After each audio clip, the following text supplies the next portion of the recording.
Okay, here we are again. I'm with Mr. John J. Jeckovich. This is the second segment of today's readings, August 23rd, 2024, Studio C, and we're reading Mr. Jeckovich's book, Their Mother's Sons. Their Mother's Sons, and he is in the Battle of Bulge, back for the second time. He was in a Paris hospital for 3 or 4 months, and now he's back, and he's hoping he could be as lucky to survive the second chapter of fighting on the front line in Battle of Bulge. Before I read this second segment, Mr. Jeckovich, what's your dog tag number? 420965. That's the passcode to open this thing up. When's the last time you seen your dog tags? What time I see my dog tag? Yeah, when's the last time you seen them? It was at home, and it was at the end of our sort. I don't know where all that stuff went. I don't know where that stuff went. What would you guess? I mean, these are very important. Huh? These are very important historical items. What would you think happened to all this? Well, I had them in the real dressers, and they're gone. They got in there and stole all of them. Well, I'm very sorry to hear that. Somebody's getting them and selling them. That's what they were doing. Oh, I hope not. Oh, I hope Yeah, not. that's what they were doing. That'd be a mortal sin to sell them. That's what they were doing. That'd be a mortal sin. Do you need to focus? Yeah. Mr. Jeckovich, you look very nice in your new clothes. That's a new sweater. It's called OD. What's OD stand for? Olive drab. Isn't that what you wore during the service? Olive drab, yeah. Isn't that something? Isn't that something? You look very nice in it. You got a haircut, shave, Fingernails cut. fingernails cut, toenails done, facial massage. You Had a got good it all. supper. What? Had a good supper. You had a good supper? Mr. Jeckovich is knocking on the door at 100, and he's in damn good shape. He jogged for 80 years. 80 long years he jogged for. So his knees gave out. Big deal. Everything else is working fine. He could, Part of it was jumping out of the plane. and a lot of the knee injury was jumping out of the plane as a paratrooper. He hit too hard, but besides all that, he's sharp as a tack. He can read the newspapers without glasses, and he's got the stamina. He could go all day. I think what do you probably only sleep 2 or 3 hours a day? The what? You don't sleep much. What do you sleep, 2 or 3 hours a day? I go to bed at 1 o'clock and get up at 7. You know, at what time? 7. That's pretty damn good. I'll go down for 20-year-olds can't go with that little sleep. Wow. You know, we discussed it before, but I'm just getting more text in about Mr. Jeckovich's longevity. And a lot of people just come on and they listen to these, us reading your book, and they never heard. But how about we start fresh and tell us about your longevity almost to 100 years old. over 40. Yeah, what got you here to almost 100 years old in fine shape? Well, don't forget, I was working shift work. I was working shift. There was 3 shifts, morning, afternoons, and night. That's hard on you. Oh, yeah. I did that for 30 years, and that's super 35 years. And super killing, yeah. Well, just tell us briefly, physically, how you knocked on the door of 100. What kind of exercises did you do? What did you eat? Did you take vitamins? I was a runner. The big thing what saved me was I was a runner. And then it lost my legs.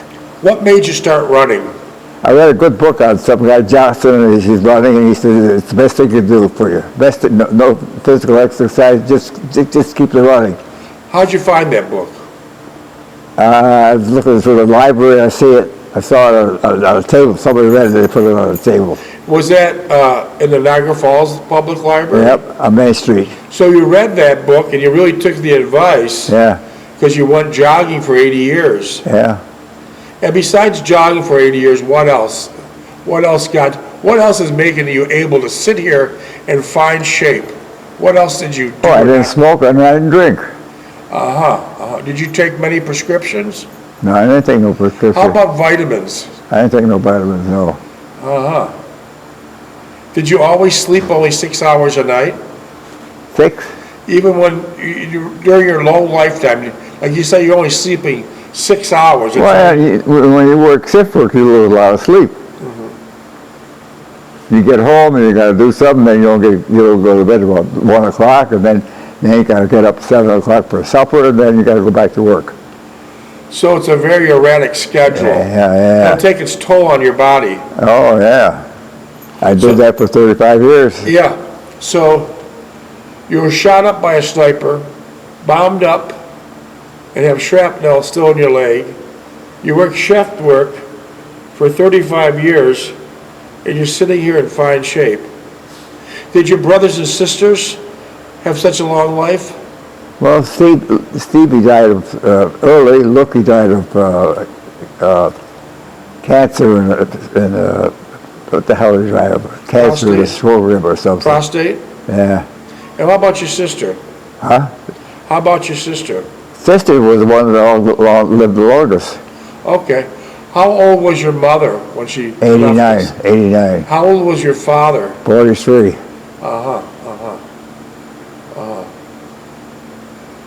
Wow, that's interesting. That is so interesting. Can't figure it, huh? It's interesting, isn't it? Huh? You lived almost 2.5 times of your father. Yeah. Wow, that's interesting. Did your father teach you how to be a craftsman, a tradesman, What? a carpenter? Did your father teach you how to be a tradesman, carpenter, and a person that was able to do? He taught me? Yeah, did your father? No, I don't think so, no. But I thought you worked with your father nightly. I worked with him, but I worked with my uncle. But My uncle taught me anything. But all those times you worked with your father, you must have picked something up. Oh, yeah. Your father mostly did cement, And he did all the cement, yeah. mostly sidewalks. Sidewalks and highways, and not highways, but around trees and all that. Well, we put food shelves in too. And your father had a fancy Packard, right? Pardon? Your father owned a fancy Packard, right? Packard automobile.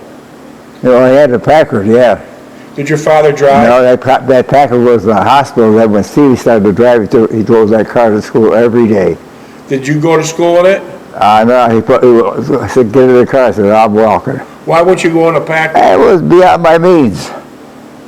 What But do you mean by- he loved that car. Wait, what did you mean by that? It's your father's car. What did you mean it was beyond your means?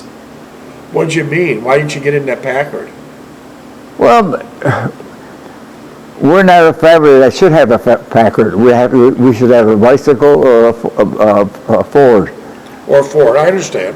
But your brother loved the Packard. Well, that was his ambition. Yeah, And your father loved the Packard. that was the same Packard. Yeah, but your father, and I'm just trying to say, your father and your older brother both loved the Packard. They loved that car, right? The father did, and Stevie did. Yeah. And you said you wouldn't get in it. Well, I got it when we went to Pennsylvania or something. But no, we were in the Volkswagens then. You wouldn't get into that Packard? No. Wow.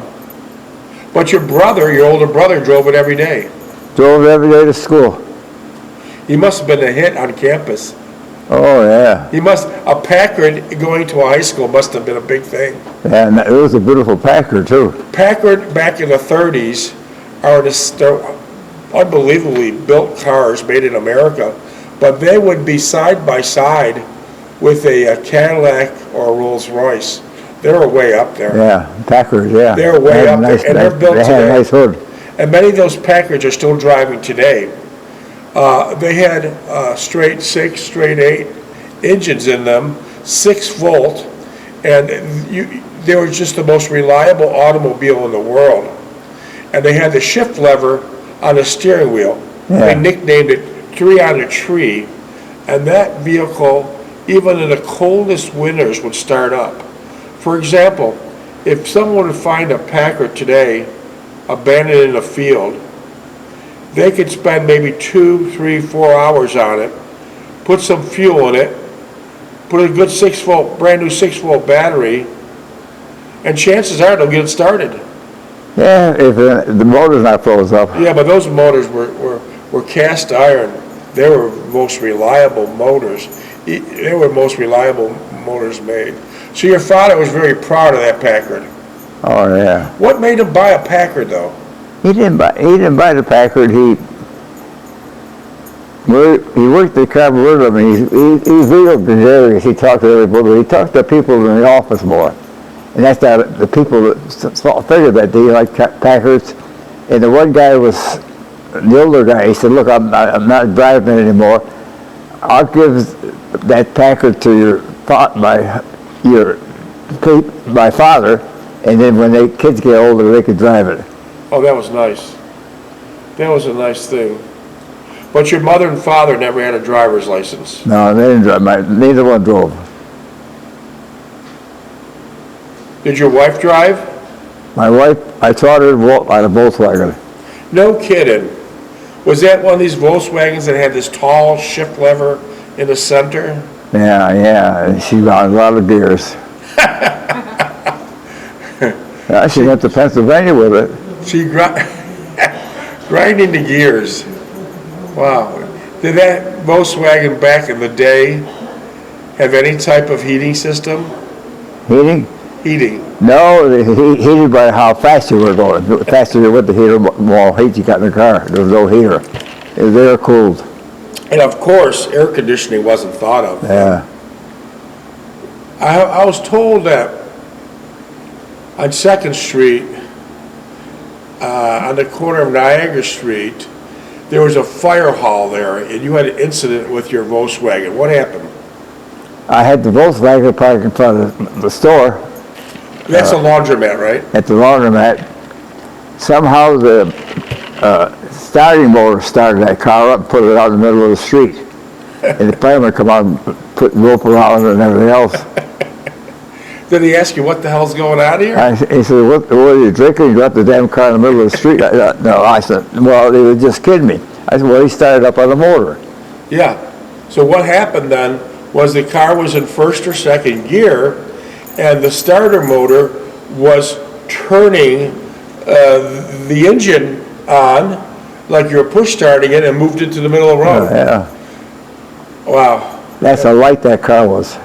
Did it ever happen again? No. Well, I know it happened a couple of times. We didn't realize it. Though. When you park in front of the house and there's, say, Mendenhall was next door, parked the car there, I told Delphi when she was driving, don't drive close to her, drive away quite a distance away because that car will creep up. And it did. Yeah. Did you have any mechanical problems with your Volkswagens? No. When I went to that German guy up near Heiser. How about Bundy's? Bundy's? Did Bundy work on your Yeah, Volkswagen? Bundy worked out and broke the spring, then he denied it. He jacked it up and put it on the spring, and he broke the spring. I took it out of his garage. I said, I can't drive the damn car. He said, what about for me? I said, well, it was the driver when I put it in there. Well, he did. He jacked it up on the spring. Were those his exact words, what do you want from me? Huh? Were those his exact words, what do you want from me? Yeah. I thought he was a, Catholic, yeah. Yeah, I thought he was- his wife was more of it. so what happened to his Christian attitudes? Huh, Huh? that's interesting. But were you familiar, a lot of people today don't know about, but you used to work on the cars yourself primarily. Do you remember using a timing light? A timing light? Oh, yeah. Tell us how that works, I don't know. It was tied to the resolution of the engine. Tell me how you do It it. flashed it. It flashed. And what does it flash on? Flashed off the light. And then how do you adjust it? Well, you got to have the book. You got to have the book. Okay. And you go by the numbers in the book. And did you use a timing light many a time? No, when I had a problem with that car, I took it back to the Volkswagen place. And they did a good job? Yeah. Is that place still in business? No, that's gone. When you were married to your wife Delphine, did you drive, because you're right around the corner from Canada, did you go to Canada much? Did you go to Canada much, being that you're like less than a mile from Canada? Did you go to Canada much shopping? Well, my mother and Delphine used to go shopping. And they go shopping there because the meat was better, the food was better than that. And I believe it still is today. Huh? I believe it still is today. Oh, yeah. So what did you primarily buy in Canada? We bought steaks. We bought a lot of bakery stuff. They had good bakeries over there. Was that right off of Clifton Hill? Huh? Was that right off of Clifton Hill? Yeah. Did you ever have to pay duty? Yeah. My mother had we were going by past customs, and he said, "You have anything?" I said, "No, I've got nothing." No. He said, he asked my mother, "Do you have anything?" "No, the only thing is, I got my teeth. I got to step in the office, please." What happened then? Well, he fined her on the teeth. Wow. He would have never knew. Huh? He would have never knew unless your mother volunteered. Yeah. Who the hell would... So, let me get this right. Your mother went to Canada to get dentures, right? Yeah. And then when she came across the border, she had to pay a tax on those dentures. Yeah. You have to turn it in. But she wouldn't have turned it in unless she said, "I got my teeth over there." What did you say when that happened? Huh? What did you say? I said, "Ma, you shut your big mouth off again." What did she say to the customs? Because I know she's pretty outspoken. What did she... She said, "What do you pick on poor people?" Poor people, huh? And did they let you go or did you have to pay? We paid the custom on the teeth, yeah. How much did you have to pay a tax on a teeth? We probably paid $50. Well, he fined us good because we didn't declare it. Jesus Christ. And so how much did he charge you? $125. So that would be, let's see, 50s, 60s that took place. So hell, that'd be like about $3,000 today. Yeah. In today's money. So when you got back into the car, when you came to the American side, what? More healthy younger. I don't know. But let me just try to, I'm just trying to picture this. Who was in the car besides you and your mother? Where? When you crossed the bridge, you had to pay the duty on the teeth. Just my mother and me. And then but sometimes we took salad when she got over. Okay.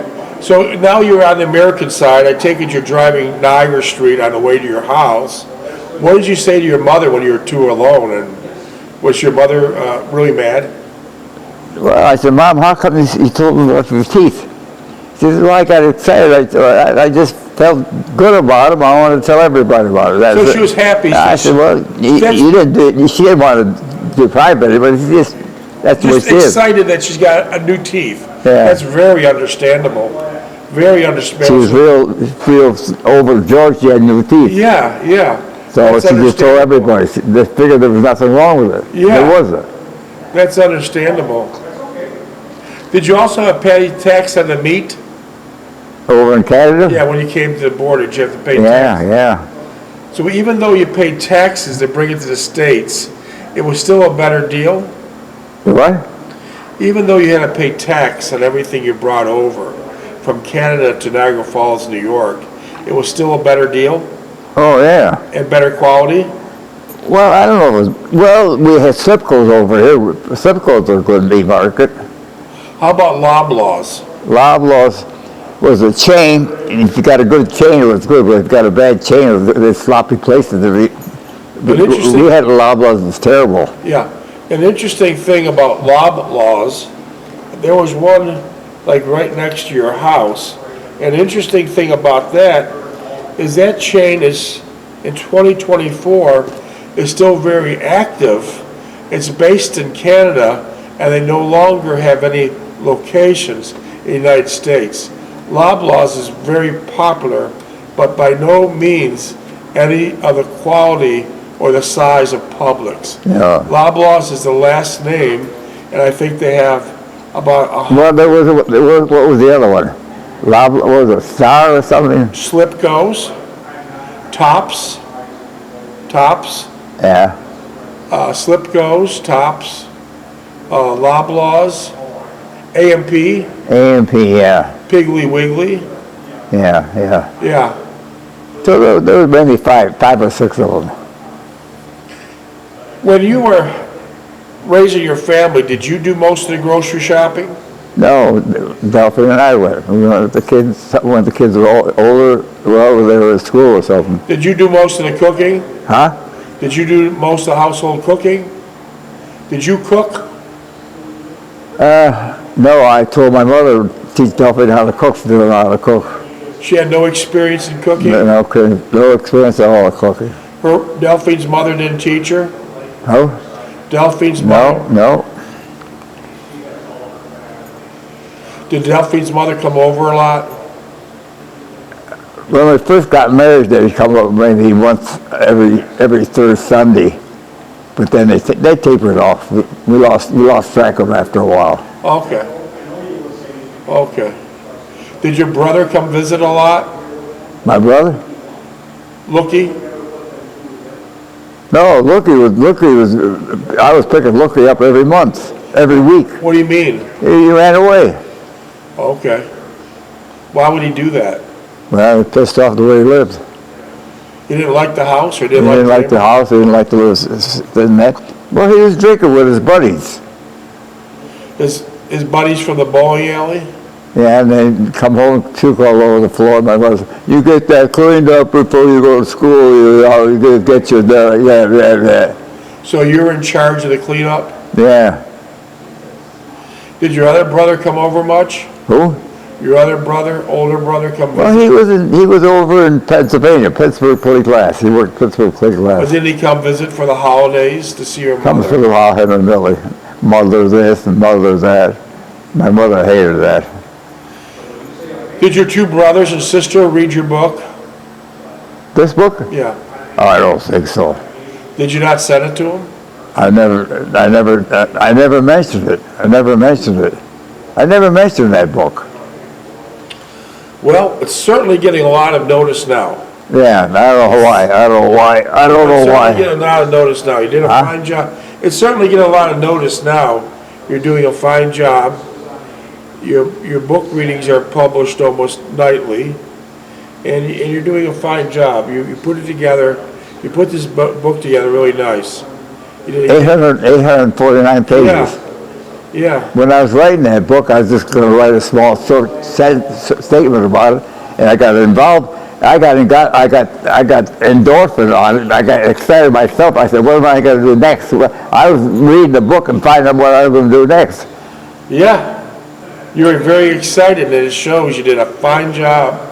I can't wait until you write your next book. No, I don't think I will. I think you got it in you. I can't wait till you write your next book. I think you got it in you. We're going to squeeze one more book out of you. Who? We're going to squeeze one more book out of you. I think you have it in you. Yeah, not here though. Not here. I'm going to squeeze one more book out of you because you did a hell of a nice job. And as I said, a copy of your book. I got the name of the book, but I forgot what the hell it was now. What's the subject? I got it in the desk on the top page. What's the subject matter? Huh? Is the subject matter about the war? Subject is generalized, nothing particular. Well, one copy of your book is at the World War II Museum in New Orleans. And they do ask you many, many times, we'll get back to this, and I don't want to be like a broken record, but the World War II Museum wants you to go. Wants you to go there and they want to interview you. For what? I'm going to sit there at a desk and put a net there so they throw money into it. No, they're not going to throw money into it. What they're going to do is they're going to interview you.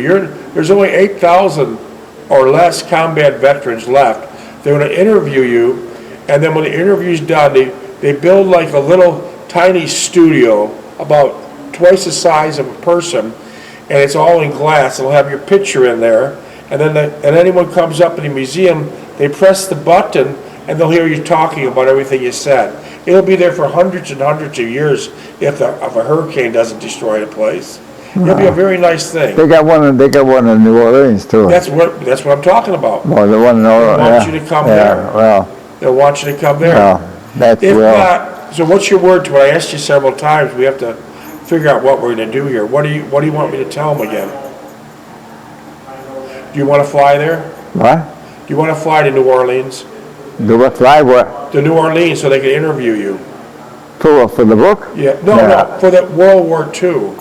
Museum? Yeah, you want to go fly there. It'll be a nice weekend trip. I've told them no several times, but I think, you know, they want you to come. What do you want me to tell them again?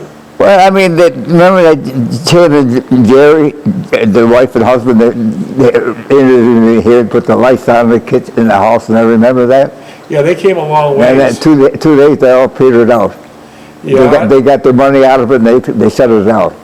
well, I don't know how they got money out of it, but I don't know what happened to it myself, but they did set up a nice studio, and they did interview you.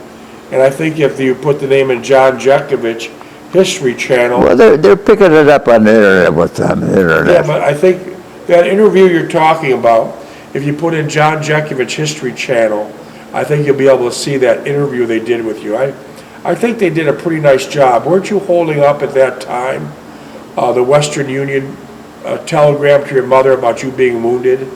Regret, yeah. Yeah, you were holding that up. And then also, the Daily Mail wrote a beautiful full-page story about you, about your service. Who?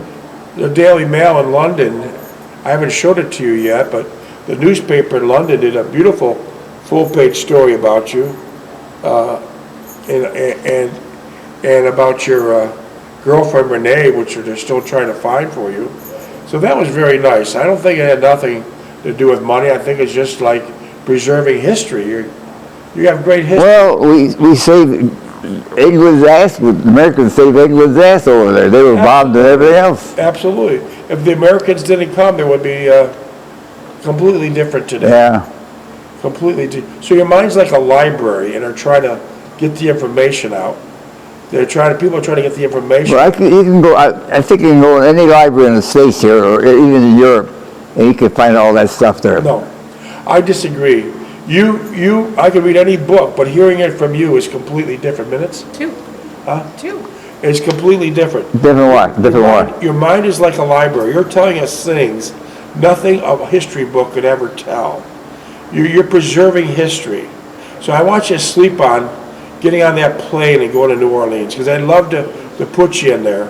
And there's something called AI, and AI, you can ask you questions when you're long gone, and you'd be able to answer the questions in your own voice. Not interested in that.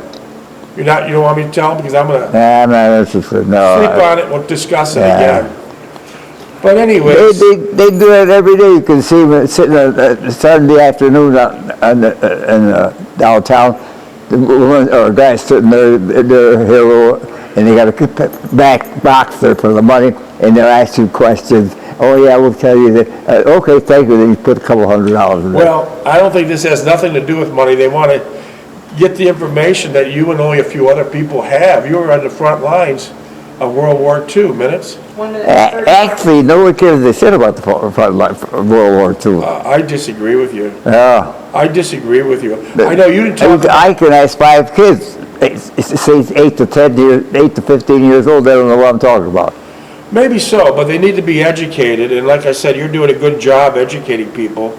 You're really giving back right now. But I think you couldn't pick up what you're saying from a history book. You're saying so many unique things that I've never seen in a history book. So we're just going to keep on moving in the same direction. And I think once the kids start finding out about World War II, they're going to read more. They're educating. Like I said, your mind is like a library. You have a lot of good stuff in there. A lot of good stuff about the war. Yeah. Minutes? Now, when the hell is that? 40 seconds. So I forgot to ask you, how are you feeling today? Good, good. You're looking well. The other day you said you're knocking on the door of 100, but you feel like you're 40. Is that true today? Huh? Do you feel 40 today? 40 today? I don't think about it. I don't think about it. How old do you think you are today? You're looking chipper. Huh?